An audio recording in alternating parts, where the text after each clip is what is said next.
আমার মোবাইলটা ফাটবে।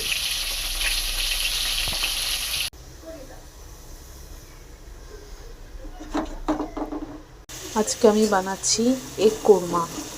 প্রথমে পেঁয়াজটাকে ভেজে নিলাম নুন হলুদ আর কাশ্মীরি রেড মির্চ দিয়ে। এদিকে ডিমটাকে সিদ্ধ করে, ডিম আর আলু একসাথে সিদ্ধ করে ডিমটাকে ভেজে নিয়েছি। আর আলুটাকে পরে মশলার সাথে কষাবো। যেহেতু পেঁয়াজটা ভাজা ভাজা হয়ে এসছে, তাই এখানে দিয়ে দেবো আদা রসুন বাটা। মশলাটা যাতে পুড়ে না যায় তাই জন্য এর মধ্যে দিয়ে একটু জল দিয়ে মশলাটাকে ভালো করে কষাবো।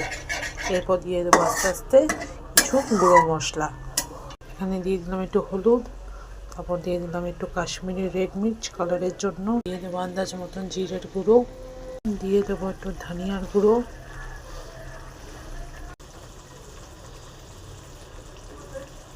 এতে দিয়ে দেবো 1 চিমটে ভিনেগার। যেহেতু এগ কোরমা তাই জন্য আমি এখানে কিছুটা দই অ্যাড করব, তার জন্য দইটাকে আগে ফিটিয়ে নিই। এখানে আমি অ্যাড করে দিলাম ওই অল্প ফেটানো দইটা। একটু মুগল টাচ আছে তাই জন্য এতে অ্যাড করে দেবো অল্প রোজ ওয়াটার, অ্যাড করে দেবো একটু কেওড়া ওয়াটার। এর মধ্যে দিয়ে দেবো আগে একটু বেঁচে থাকা কড়াইশুঁটি। এবারে দিয়ে দিলাম সেদ্ধ করা আলুগুলো। এবার এগুলো মশলা দিয়ে ভালো করে কিছুক্ষণ কষাবো। তারপরে এর মধ্যে অ্যাড করব ডিমগুলো, তারপরে দেব ধনে পাতা, তারপরে দেব গরম মশলা।